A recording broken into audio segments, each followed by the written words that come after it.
জয়গুরু। এখন আমি আছি যশোর জেলার ঝিকরগাছা উপজেলার যে রঘুনাথ নগর মাধ্যমিক বিদ্যালয়, যেটা কপোতাক্ষ নদীর পাড়ে, সেই প্রসিদ্ধ কপোতাক্ষ নদ, এই ঐতিহাসিক নদের পাশে দাঁড়িয়ে আমার অত্যন্ত ভালো লাগছে।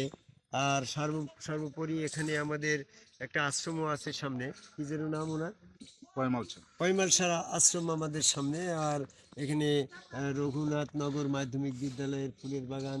আসলে কপোতাক্ষ নদীর পাড়ে এমন একটা সৌন্দর্য, অত্যন্ত মনোমুগ্ধকর পরিবেশে দাঁড়িয়ে আছি। তো আমার একটা বিষয় হচ্ছে, এই আমাদের মানব জীবনের দুই ধরনের আনুগত্যের বিষয়টা কোরআনের ভিতরে আসছে। একটা হচ্ছে দুনিয়াবী ক্ষেত্রে আনুগত্য, আর একটা হচ্ছে দিনের ক্ষেত্রে আনুগত্য।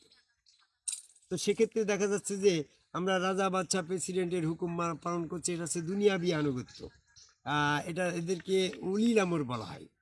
আবার আল্লাহ এবং আল্লাহ রসুলের আনুগত্য করছি, সেটা হচ্ছে দিনের ক্ষেত্রে আনুগত্য। তো দিনের ক্ষেত্রে আনুগত্য, দুনিয়াবি ক্ষেত্রে আনুগত্যের ভিতরে পার্থক্য আছে। দিনের ক্ষেত্রে আনুগত্যের ভিতরে সেজদা থাকতে হবে। যেমন ফেরেশতারা আদম কাবাই আল্লাহকে সেজদা করে আদম রসুলের আনুগত্য করলো এবং আল্লাহর আনুগত্য হইল।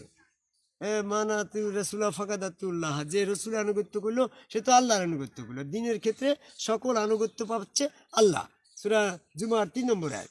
তো সেক্ষেত্রে দিনের সকল আনুগত্য আল্লাহ পাচ্ছে। এই আনুগত্যের মিডিয়া হচ্ছে রসুল। এই আর দুনিয়াবি ক্ষেত্রে আনুগত্যটার ভিতরে কোনো সেজদা নেই।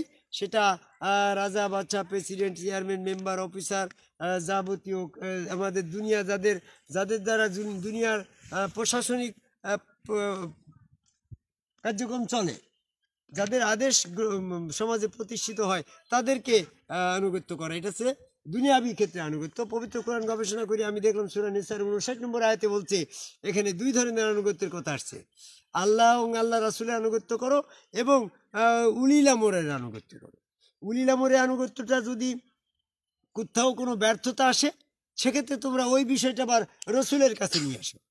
তাহলে উলিল আমর কিন্তু রসুল না। উলিল আমরের আনুগত্যের ভিতরে ঘাটতি থাকতে পারে, ভুল থাকতে পারে, সেটার সংশোধনে আনতে হলে রসুলের আনুগত্যের, রসুলের কাছে ফয়সালা আসছে। সূরা নিসার 59 নম্বর আয়াত। এই ক্ষেত্রে আমরা অনেকে বিভ্রান্তিতে পড়ি যে সূরা নিসার 59 নম্বর আয়াতটাকে পুরা দিনের ক্ষেত্রে, ধর্মের ক্ষেত্রে নিজে তারা বলে আল্লাহর আনুগত্য করো, রসুল আনুগত্য করো এবং উলিল আমর মানে পীর সাহেব নায়েবে রসুলের আনুগত্য করো, 3 দিকে নিয়ে যায়। তো যখনই এই আনুগত্যটাকে দিনের ক্ষেত্রে 3 দিকে নিয়ে যায়, তখন সেক্ষেত্রে কোরআনে কয়েকটা আয়াতের পরিপন্থী হয়ে যায়।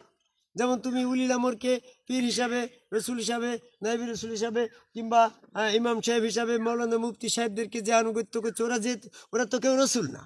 তোমরাই বলছো ওরা নায়েবে রসুল, ওরা উলিল আমর, ওরা মুফতি মৌলানা, এরকমভাবে তোমার ইমাম সাহেব, এদের আনুগত্য করছো। এই আনুগত্য করলে ওই আনুগত্য রসুলের হবে বা আল্লাহর হবে, এমনটা তো আয়াত কোরআনে নেই। তাহলে ওই আনুগত্যটা রসুলেরও হচ্ছে না, আল্লাহরও হচ্ছে না। তাহলে সমস্ত দিনের আনুগত্য যদি আল্লাহর হয়, তাহলে ওখানে ওই উলিল আমরের আনুগত্য, নায়েবে রসুলের আনুগত্য, পীর সাহেবের আনুগত্য, কিংবা আরও মৌলানা মুফতি সাহেবের আনুগত্যটা দিনের ক্ষেত্রে শিরক বাদে গণ্য হচ্ছে। তাহলে এই ক্ষেত্রে যদি তুমি আল্লাহ এবং রসুলের ক্ষেত্রে কথাটা বলো, রসুলের আনুগত্য করলে ওটা আল্লাহর আনুগত্যে পূর্ণ চলে যাচ্ছে। সূরা নিসার 80 নম্বর আয়াত। কাজে রসুলের আনুগত্যটা আল্লাহর খতিয়ানে যাচ্ছে বিদায় এটা শিরক গণ্য হচ্ছে না। কিন্তু পীর সাহেবের আনুগত্য, উলিল আমরের আনুগত্য, বা তাবলিগের আমির সাহেবের আনুগত্য, ইমাম সাহেবের আনুগত্য, এই আনুগত্যগুলা দিনের ক্ষেত্রে করলে ওটা রসুলের খতিয়ানে যাচ্ছে না বিদায়, আল্লাহর খতিয়ানে যাচ্ছে না বিদায়, ওই জন্য শিরক গণ্য হচ্ছে। তো সূরা নিসার 59 নম্বর আয়াত দিয়ে যদি দিনের ক্ষেত্রে 3 পদ্ধতি প্রমাণ করে, আল্লাহ, রসুল এবং পীর সাহেব, আল্লাহ, রসুল এবং উলিল আমর, আল্লাহ, রসুল এবং উলামা, নায়েবে রসুলগণ, এক্ষেত্রে যদি 3 প্রমাণ করে দিনের ক্ষেত্রে কেউ, এই আয়াতের অনুসারে তাদের দৃষ্টি আকর্ষণ করে আমি বলছি, সূরা নিসার 171 নম্বর আয়াতে বলছে, তোমরা আল্লাহ বিশ্বাস করো, রসুল বিশ্বাস করো, 3 বইলো না। তাহলে কিন্তু 3 পন্থীর বিরোধ করল নাকি? তাহলে 3 পদ্ধতিটা দিনের ক্ষেত্রে শিরক পদ্ধতি। আর একত্ববাদের পদ্ধতি হচ্ছে যে সেজদার মাধ্যমে রসুলের হাত আল্লাহর হাত, রসুলের পা আল্লাহর পা, রসুল স্রোতের ভিতরে ব্যক্তি রসুল সত্তাকে ডিলেট করে দিয়ে যখন ওই স্রোতে সরাসরি আল্লাহকে সেজদা করা হচ্ছে, ওই সেজদা, ওই আনুগত্য আল্লাহর কাছে চলে যাচ্ছে। যারা রসুলের আনুগত্য করছে অথচ সেজদার মাধ্যমে একত্ববাদে আসছে না, সেটাও শিরক গণ্য হচ্ছে। কারণ আল্লাহ বিশ্বাস করো, রসুল বিশ্বাস করো, কিন্তু একত্ববাদে আসার জন্য সূরা আল ফাতির 10 নম্বর আয়াত দিয়ে বলছে, ওই হাত আল্লাহর, পা আল্লাহর, চেহারা আল্লাহর, ইউ বায়ুনাকা উবায়ুন আল্লাহ। হ্যাঁ, যখন তুমি রসুলের কাছে বায়াত গ্রহণ করবে তখন তো সেটা আল্লাহর কাছেই বায়াত গ্রহণ করবে। এই দৃষ্টিভঙ্গির কাছে মাধ্যম দিয়ে যারা রসুলের হাত আল্লাহর হাত বিশ্বাস করে ওখানে সেজদা ভক্তি দিল, তো সেই আনুগত্যটা আর শিরক হইল না, আল্লাহর কাছে গেল।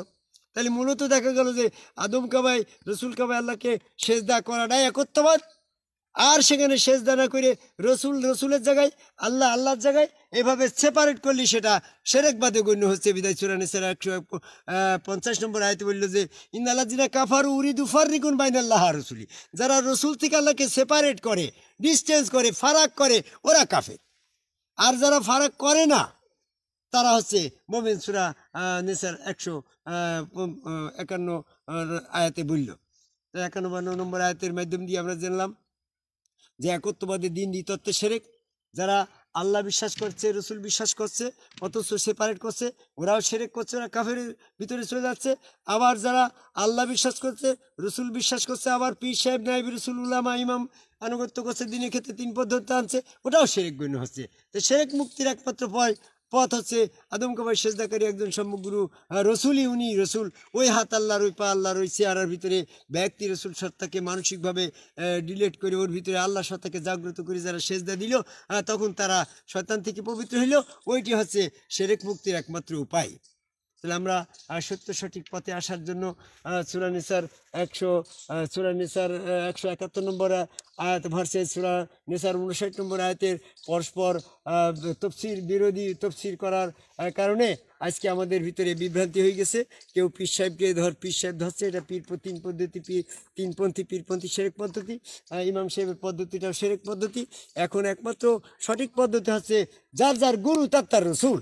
এই রসুল পদ্ধতিতে সে রসুলকে সেজদার মাধ্যমে একত্ববাদে নিয়ে এসে রসুল স্রোতে আল্লাহকে সেজদার মাধ্যমে একত্ববাদে আনার বিষয়টাই হচ্ছে আমাদের তরিকতের ইসলামের মূল বিষয়, কোরআন ভিত্তিক সত্যপথ।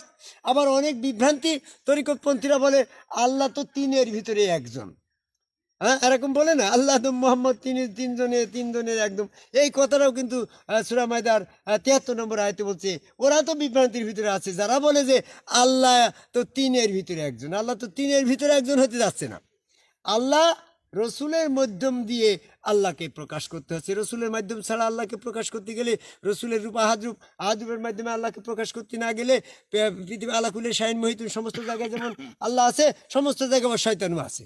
তাহলে সে জায়গায় যদি কোনো মানুষকে সেজদা করা হয়, শয়তান সংশ্লিষ্ট মানুষকে সেজদা করলে আবার শয়তান সেজদার দাবিদার হয়ে যাচ্ছে, পেয়ে যাচ্ছে বলে শিরক হয়ে যাচ্ছে।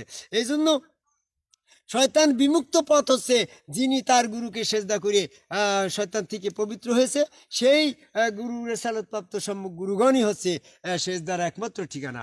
তাই আমি পৃথিবীর সকল মানুষকে একত্ববাদে আসার জন্য আদম কাবাই সেজদাকারী একজন সম্মুগুরু রসুলের কাছে বায়াত গ্রহণের মাধ্যমে 3 তত্ত্ব শিরকের পথে ছেড়ে দিয়ে একত্ববাদের পথে আসার জন্য যশোর জেলার ঝিগুরগাছা উপজেলার এই কপোতাক্ষ নদের পাশে রঘুনাথ নগর মাধ্যমিক বিদ্যালয়ের ফুলের বাগানে দাঁড়িয়ে, পৃথিবীর সামনে আমাদের শহীদ মিনার, এখানে সৌন্দর্য পরিবেশে দাঁড়িয়ে পৃথিবীর সকল মানুষকে একত্ববাদের দিনে আসার জন্য সম্মুখ রসুলের কাছে বায়াতের মাধ্যমে সেজদা ভক্তির মাধ্যমে সত্য সিরাতুল মুস্তাকিম পথে আসার আহ্বান করে এই কথা শেষ করি। জয় গুরু।